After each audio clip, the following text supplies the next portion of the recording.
As usual, good afternoon, everyone. As usual, Charlotte told me to write out my script and stick with it. So what I did, I didn't write one. What I'd like to talk about, though, for a few minutes is the reason why we're here as a group of bikers and why we support the Rotary Flames House and Respite Care. Charlotte and I have been very lucky, as have a lot of the bikers here. You might not realize it, but the average age of these bikers is over 60 years old. No. No. And the reason why you don't know that, that's why we wear bandanas, cover up our face. Those of us who came through the 1980s and 1990s are so very lucky that we were able to do that. And there has been a lot of success from individuals. Once Alberta was brought to his knees back in 1981, it created a lot of opportunity for young people like myself and Charlotte and a lot of the people here. There was opportunity out there to grow and to do things and to build, unlike today. So we are so very fortunate that we were able to do that. And people ask, why do we give back? And that is why, because we have been so fortunate to be able to go through those times and be successful in certain things. So back in 2014, Charlotte and I backed off work a lot. We had some time on our hands. We figured, well, gee, what are we going to do? So we gave Megan a call. We came up here and Megan told us about 3 or 4 projects that needed funding, and she mentioned a Rotary Flames House and Respite Care. And of course, I had no idea what Respite Care was. Soon found out though, and that's when we committed ourselves to raise funds for Respite Care. That was in 2014. We made a commitment to raise $1 million by 2020. And once you see the check presentation today, you'll see that during that time we've raised $950,000.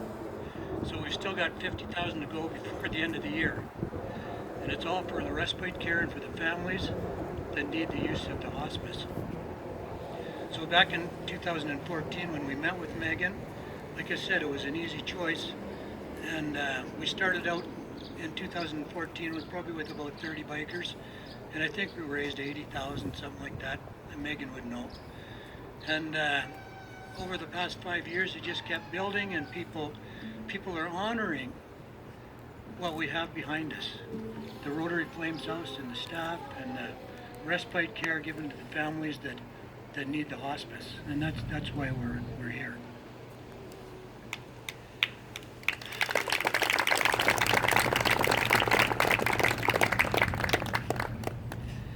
So during that period, 4 years ago, it was quite easy to raise money.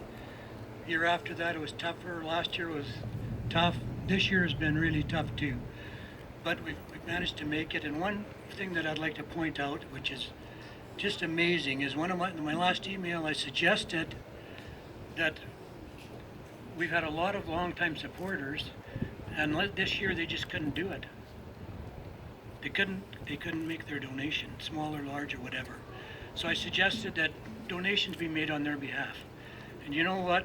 You guys came through, and a lot of donations were made on behalf of the families who just don't have the money to support this year.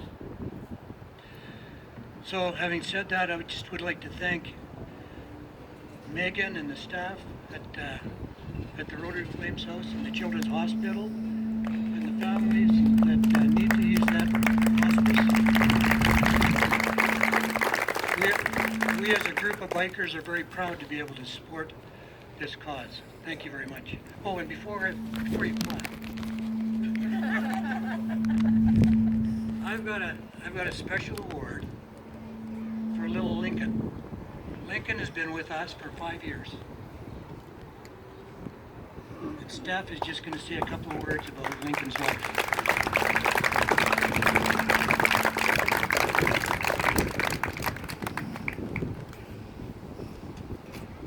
Thanks, Tom, and thank you all so much for being here today. Like Tom said, this is our 5th year being a part of the Choppers for Charity, and I cannot tell you what this event means to our family. You have welcomed us with open arms, and we're so grateful to know each and every one of you. Tom, Charlotte, Jack, Marcia, thank you for your incredible kindness and warmth, and to all of you for your incredible hard work with this event. As Tom said, it's difficult year after year fundraising, and just knowing the hard work that you put into raising funds for this amazing facility means so much to families like ours and the wonderful kids that you see upstairs right now. Lincoln was born with a rare genetic condition called Treacher-Collins syndrome. And with his syndrome, it forced his airway to be closed off when he was born, and that's why he needs a tracheostomy for breathing. And so because of that, he requires 24-hour nursing care. And in 2014, it's funny that you mentioned that date, Tom, it was 2014 that we were introduced as a family to the Rotary Flames House. This facility has offered our family so much support and warmth and care, and it allows Lincoln to have a place where he can be safely cared for if he's not with us at home. And so I'm just here, very briefly, I just want to say a very big thank you to each and every one of you, and thank you, Tom, for your amazing work.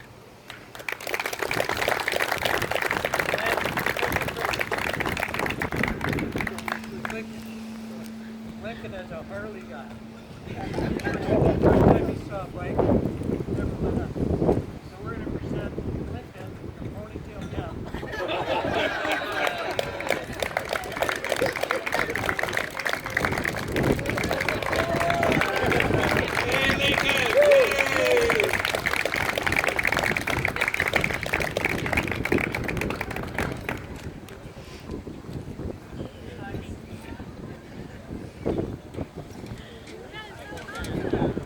Hi everyone, I'm Megan from the Alberta Children's Hospital Foundation, and I'm Tom's sidekick over here for helping with this event. And I just want to say a huge thank you to everyone for your ongoing support, and especially this year. I know it's been a harder year, and you guys have just done an amazing job advocating for Rotary Flames House and the kids and families that require care from this place. And I have the pleasure of announcing the total. I need some help here.